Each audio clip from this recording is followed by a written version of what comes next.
Pemirsa menyesali perbuatan mengakui kesalahan. Oklin-Via yang mengaku stres karena hujatan publik ingin bertemu dengan pimpinan Majelis Ulama Indonesia untuk meminta nasihat, sekaligus juga meminta maaf. Eksklusif pemirsa, saya mempertemukan Oklin-Via dengan pimpinan Majelis Ulama Indonesia dan bagaimana pula MUI menjawab tuduhan penodaan agama video Oklin.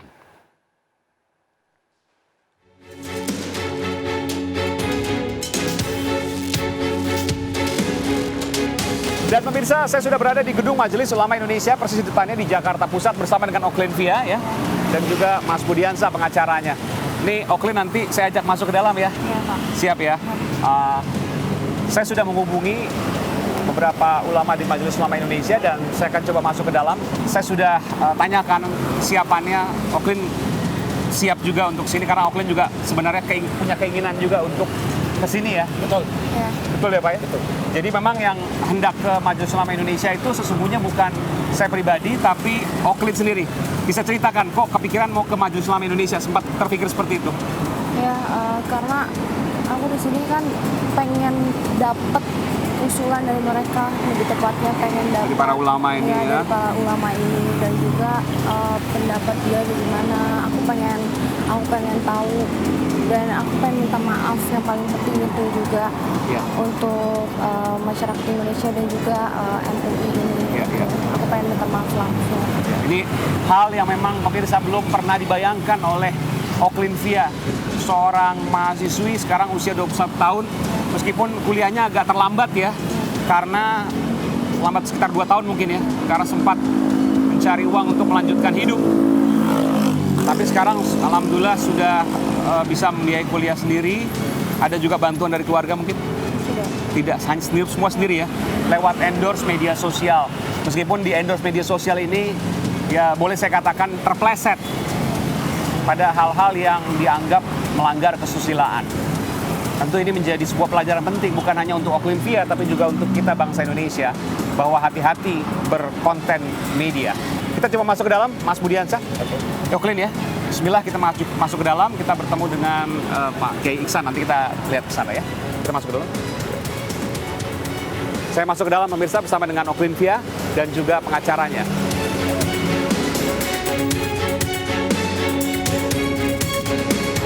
Kita akan menuju pemirsa di lantai 2, ini adalah ruang rapat pimpinan Majelis Ulama Indonesia. Nanti kita akan bertemu dengan ulama di MUI dan saya akan membawa langsung Oklin-Via dan juga pengacaranya Mas Budiansa ke sana.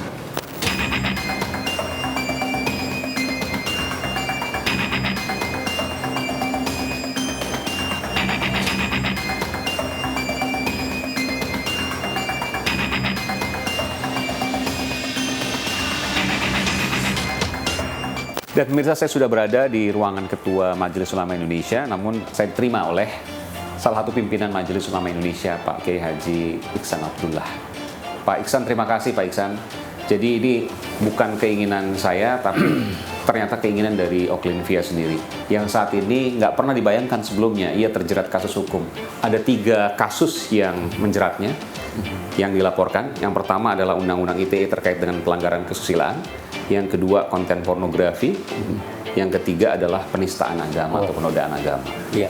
Ini tentu menjadi hal yang luar biasa karena di usia yang 21 tahun dia tidak pernah menyangka, meskipun saya tadi mewawancarai juga, tidak ada niat apapun untuk membuat kesana, meskipun ya tentu fakta berkata berbeda ketika kemudian ada pihak-pihak yang menganggap itu ada pelanggaran hukum.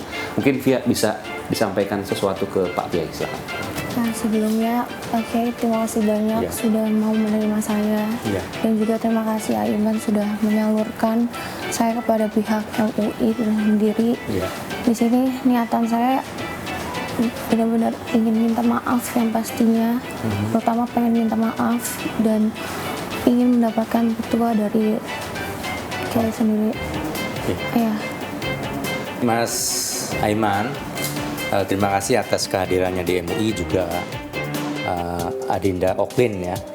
Kami dari Majelis Ulama Indonesia ya respect ya atas kehadiran kalian semua. Tapi Oklin sekarang udah menginsafi bahwa Iya.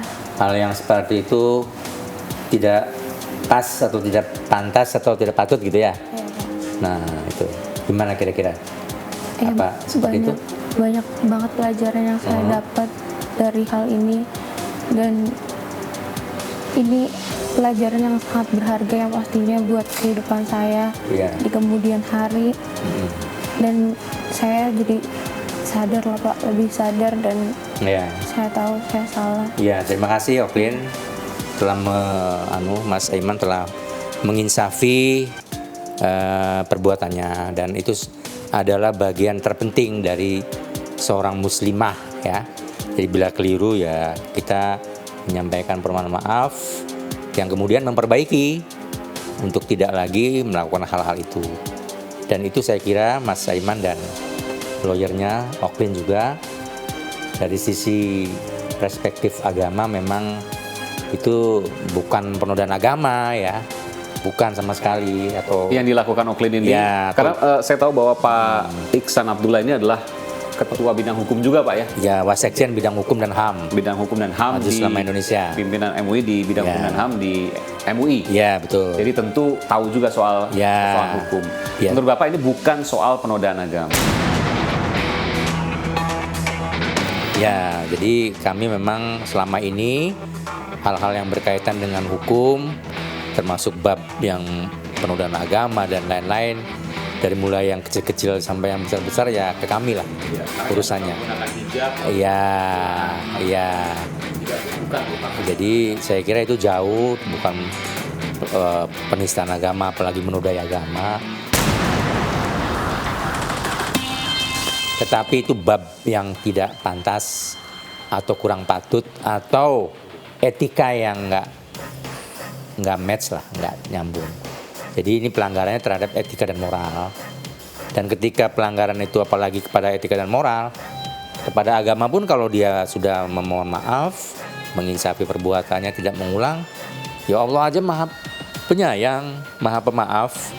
Apalagi kita. Nah, dalam Al-Quran kan ada tuh, Innallaha ghafurur rahim. Allah itu maha pemaaf. Nah, maka ya manusia harus lebih memaafkan gitu. Kalau memang Oklin sudah menginsafi, nggak pas nih, keliru nih, nggak pantas nih, udah di take down saya dari Instagramnya, sampaikan juga nanti ke publik dengan bantuan teman-teman media, tentu perannya penting di sini. Ini yang pertama kali Pak di kami di iNews di The Prime Show. Kebetulan agak sulit kemarin untuk membujuk ya. Tapi alhamdulillah yang bersangkutan mau, terima kasih. Alhamdulillah ini penting Mas Aiman bab ini karena ada keberpihakan media untuk menegaskan kepada publik tidak semua persoalan itu menjadi persoalan hukum. Nah, Oklin ada saudaranya, ada familinya, mungkin ada ayah ibunya, ya kita sampaikan untuk ditegur dengan baik, ya bahkan berdakwah itu ya bagian dari media juga untuk menyampaikan, menegur, hai Adinda, hai anakku, jangan kau lakukan itu, kurang baik. Nah itu, jadi jangan langsung lapor polisi, karena itu nanti jadi presiden kurang baik, buat polisi juga beban, karena urusannya kan sebenarnya kan ini udah pas nih masuk ke menyampaikannya ke MUI, urusan moral. Jadi banyak Oklin konten-konten yang bisa diproduce ya, bisa di-create tentang hal-hal yang kamu harus lakukan, yang bisa juga naikin viewernya, bisa mendapatkan imbalan jasa tentu dari pihak lain yang tidak perlu yang seperti yang kemarin dilakukan. Nah itu juga bagian dari kreasi anak muda ya. Saya kira anak muda ini memang bagus-bagus Mas Aiman. Betul Pak. Dan itu jangan ditutup dengan model-model kreativitasnya diarahkan, tapi jangan dihambat. Jangan dihambat, tetapi juga ada batasan, ya kan? Nah batasan inilah yang harus menjadi pedoman. Maka ada fatwa di Majelis Ulama Indonesia itu, fatwa nomor 24 tahun 2000 berapa itu ya? 17 kalau nggak salah. Isinya bagaimana pedoman bersosmed yang bijak. Nah itu alhamdulillah ada situ urutannya. Misalnya salah satunya, kalau mendapatkan berita itu harus Recheck. cek and recheck. Nah, itu Mas Aiman. Ya kan? Bahasa kitanya tabayun. Ya. Benarkah itu? Kalau sekiranya nggak benar ini hoax, ya jangan disebar. Tapi kalau benar dan ini manfaat, ya silakan di-share. Tapi benar nggak ada manfaatnya ya cukup disimpan. Nah, hal-hal seperti itu, ya kan? Nah, katakanlah ada yang keliru nih, wah keliru. Sebagai seorang sahabat muslim atau yang lain, nggak apa-apa, sama kita sebangsa setanah air, saudara kita semua, dia menyampaikan, Oklin, ini nggak bagus loh, kamu lakukan. Nah, itu namanya nasihat. Saya kira ini jauh dari masalah penodaan agama dan tidak perlu lagi ya berpesan kepada kepada masyarakat juga para aktivis hukum ya ataupun penyidik tentu ya harus dibedakan lah yang mana penodaan agama dan yang mana yang tidak ya. Kalau babnya yang dilakukan Oklin saya kira itu bukan penodaan agama tetapi bab yang bersinggungan dengan masalah akhlak dan moral. Nah, yang tentu masih dan itu lebih muda, pas untuk kemudian diluruskan lewat sosial bukan lewat hukum. Iya, masih muda, masih punya harapan panjang. Ya, itu tentu lebih baik dinasihati. Ya, kalau perlu diberikan nasihat juga kepada orang tuanya agar dijaga. Kalau masih ada orang tua kan. Nah, selanjutnya ya Oklin sendiri harus memperbaiki, cari konten-konten, produk konten-konten yang bagus, ya yang viral. Nah, itu kan viral dan positif. Viral dan positif.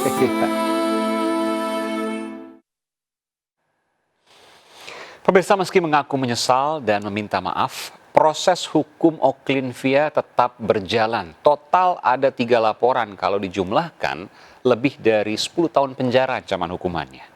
Bagaimana dengan karir dan pendidikan Oklin Via ke depan? Perempuan berusia 21 tahun ini. Saya akan kembali The Prime Show with Aiman, eksklusif di iNews. Kepada semuanya dan mungkin orang-orang yang merasa tersindir karena perbuatan saya ini, saya minta maaf.